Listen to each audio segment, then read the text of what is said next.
So now, how do you integrate this? How do you set up the integral to add up all of the areas now that you have the area of one of these disks? Well, I'll give you a new page. Here's your new page, and the integral is just going to be what you would expect it to be. So the volume is going to be the integral from -2 to 2. And that's because this was an ellipse with x squared over 16 plus blah, blah, blah, blah, blah, blah equals 1. X squared over 16. 16 was the denominator to the x squared. So that means 16, the square root of 16, which is 4, is the length of the axis along the x-axis. The length of the ellipse horizontally. And since the ellipse is centered on the origin, if the length is 4, then that ellipse goes from -2 to +2. Okay? So here we put all that junk. That's the area. So we put, oops, again, oops, again. Okay. Here we put all that stuff. This is just the area from the last slide, right? There it is, the area. You see that area? Whoops. Wait, you see that area? Here it is. This stuff here, right? That's the integrand, or that's the stuff that I'm going to integrate. So you do it too, okay? And don't mind this silly line here. Didn't mean to bring that with me. Sorry about that. Okay. So there's something missing here, of course. It's the dx. Why is that necessary?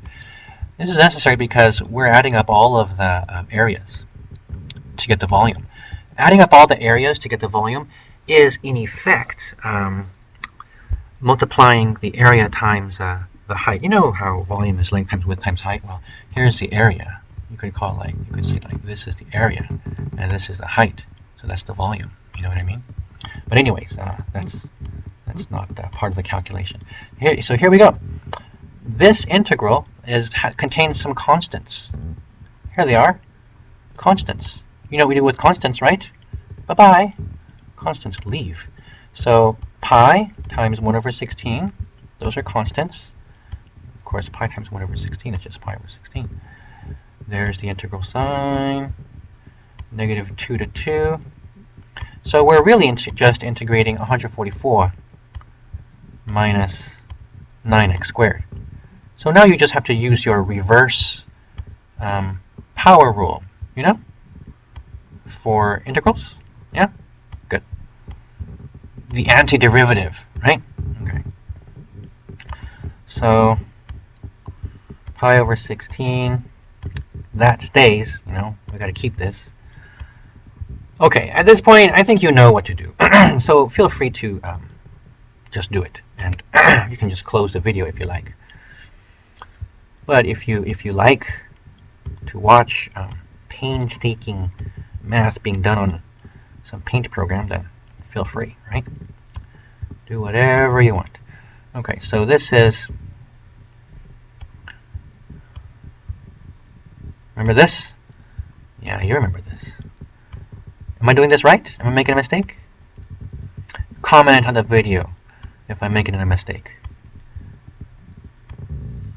Just be nice, please. I'm nice, right? You should be nice too. Okay. Get you another page here for your viewing pleasure. Okay. Let's get this. Whoops, sorry about that. So I just want to copy this out. Okay. Another page for your viewing pleasure. There you are. We're going to solve this. Okay. Yeah, we're going to solve this. So this goes from 2 to -2. So it's the final minus the initial. Blah, blah, blah. So pi over 16 times all of this. So it's going to be 144 times 2. That's a parenthesis. That's a parenthesis. Rats. There we go. Minus, should I just take a shortcut here? 9. Okay, let's make this a little bit bigger. I feel like Khan Academy or somebody. Power of 3. Oops. Divided by 3. Okay. There's probably better technology than this for this purpose, right? Perhaps I should find it. Okay. Oops. That minus everything with -2 plugged in. You know what I just did, right? I plugged in 2 for x. So there's x. Oh, sorry, I didn't plug in 2. Sorry about that. This should be 2. This should be times 2 to the power of 3. You know, I tried to get fancy on you, and look where it got me, right? All right. So 9 times 2 to the 3rd power, which is 8, over 3. Really? Wait, is that really right? Is that really 9 over 3? Because 9 over 3 is just 3. It is really 9 over 3. Okay. Sorry I missed that. 9 over 3 is just 3, so I don't have to be writing 9 over 3. I could just be writing 3. Okay? So that's minus 144 times -2. You know, let me just do the math here. 288 is 144 times 2. All right? And then -2 cubed is going to be negative, so that's going to end up making this positive, you know. 9 times 8 is 72. Okay, this is going to be 3. Yeah, I know it's going out of order, but I'm just trying to get this done as fast as I can for you. I know this is not your idea of fun on a Wednesday night. All right, there you go. Okay, so pi over 16. If you're still watching this, you need practice, because by this time you should know how to do this on your own, you know. Gave you the operational hints, you know, at the beginning. You should be fine. Okay. Anyways, if you're not fine, no worries. That's what we're here for, right? 3 times 8 is 24. Okay, so this is going to be plus 288 because I'm distributing this minus sign. There's plenty of minus sign here for everybody. 288 minus 24. Okay. So it's really pi over 16 times, what's 288 plus 288? What is that? Is that 76? 576? Are you serious? Yeah. 576 minus 48. What's 576 minus 48? It's because I'm old, you know. You're young. You can do that in your head. 576 minus 48. 528. Okay. So that's 528. What's 528 divided by 16? Is that... I know it's not evenly divisible, right? Because if it is, that's going to be funny. It is! Okay, it's funny. Ha ha ha! I laugh. Are you laughing too? You should be laughing. Oh, sorry. Too weird, huh? Okay. 33 pi. Okay, so there's my volume. That's my volume. That's the sum of all of those little areas, all those disk areas, all together. So this is rotated around the x-axis. Actually, if you rotate this around the y-axis, is it the same thing? No, actually, it's not the same thing. Okay, so that this is rotated around the x-axis. I'll get you a new page. Okay, so what about when you rotate that ellipse around the y-axis? What do you get? So when I rotated this around the x-axis, I rotated it this way, right? So I got kind of like a caplet, you know, a Tylenol caplet. That's what I got. And then if I were to rotate this around the y-axis, I'll get something different. And that's rotating it like this. So I get like a tablet, you know, like a coin shape, like a poker chip or something. You know what I mean? Not exactly a poker chip, like you know, like a really rounded, very nice UFO kind of thing. Yeah, you know, so this is more like your flying saucer kind of UFO. Like around the x-axis, that rotation, that was more like your kind of torpedo-shaped UFO. I guess these are all UFOs, right? If you have a UFO kind of imagination. So how would you do this? Well, it's still great to use A equals pi r squared and find the areas of circles. The only problem is when you slice like this, you're not going to get a circle, because this is a flying saucer shaped UFO, or a coin shape. So every time you do this, you're getting an ellipse. Each one of these pink things is an ellipse because we've rotated around the y-axis. So I don't want to slice like that. I want to slice like this. This is going to get me a circle. If I were a better artist, right? This is going to get me a bigger circle. The biggest circle is going to be right in the middle here. It's going to get me this circle is going to shrink. So every one of these slices is like the side view of a circle. And just like before, the top, in this case, as I look at these shapes, look at a shape from the top or from the bottom, what I see is a circle. Every slice is a circle. It's like cutting an onion Julian style or something. You know what I mean? If you cook? Okay. So anyways, these are circles. Kind of like a stack of little circles. So I'm going to integrate this from here to here. I'm going to start here. Okay, you can't see what I'm talking about. So I'm going to start at the bottom, right? I'm going to go to the top. So y equals something down here, and y equals something up there. Now remember, the equation was x squared over 16 plus y squared over 9 equals 1. Y squared over 9. So this 9 is a giveaway of how long this length is. This length right here. Okay, do it in green, do it in green, do it in green. Okay, how long this length is here. You know, from the bottom of the whole shape to the top of the whole shape, that 9 is a giveaway.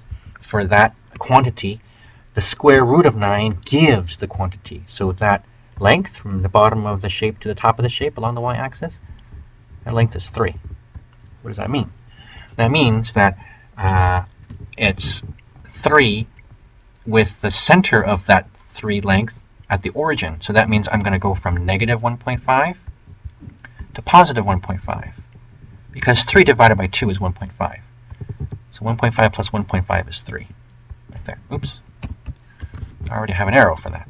Positive, from negative 1.5 to positive 1.5. All right? So this is the same problem, except it's on the y-axis instead of the x-axis. So that means the radius here of this circle, what is the radius of this? The radius. Last time, the radius was y. This time, the radius is not y, because the y-axis goes through here. Here, let me draw a little dot, a nice fat dot for you. Yeah, there's the y-axis, going straight down in there. So this little line out here, this could represent, if I had drawn it straight, like straightly like that, that could represent the x. So what is the x for any given y? For example, I'll use red. For this y equals negative 1.5. What is the x? For this y equals like negative 1. What is the x? For this y, the x is right there. What about y equals 0? What is the x? The x is right there. What about for y equals 1? What is the? You see what I'm saying? You see what I'm doing? All these little red lines, which represent the x distance, the x coordinates. These define the radius of a disk. So I'm going to add up all of those disks. What does that mean? It means I got to solve this equation for x this time. Okay? In other words, I'm looking for all the areas, a whole bunch of areas where area equals pi r squared, but the radius is x. Area equals pi x squared. Pi x squared, you know? Okay, so this time I'm going to be smart about this. I'm not going to even solve for x. I'm going to solve for x squared. Yeah, save a lot of time for me. You're probably not even watching this anymore because you already figured it out. All right, anyways, a equals pi x squared. And that is, the least common denominator is 144 again. So, you know, pi times all of this junk. All right, so let me just do a quickie here, a quick little erase, select, just erase all this stuff.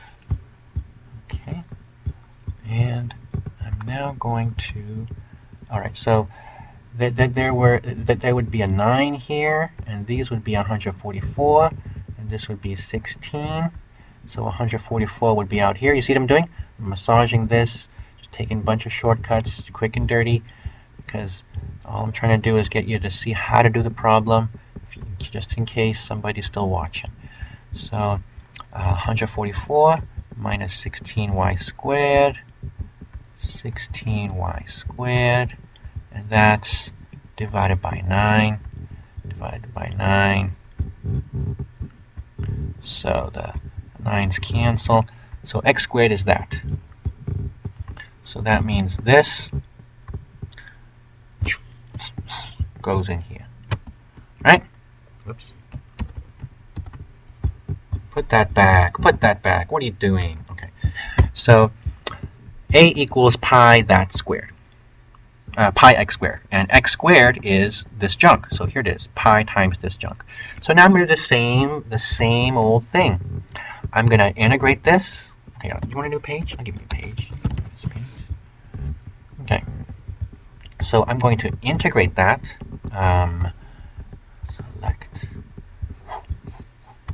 Select it right. Select it right. Okay. Fine. Select. Okay, so I'm going to integrate that from -3 to 3, remember? Here we go. I'm going to integrate this from -3 to 3. Yeah, don't you wish you could do this on your paper? Like, just copy and paste stuff from -3 to 3. And am I going to put a dx here? No, I'm not. And why not? That's because this is a y, my friends. We're doing this along the y-axis, remember? Remember, picture, ellipse, the slices were this way.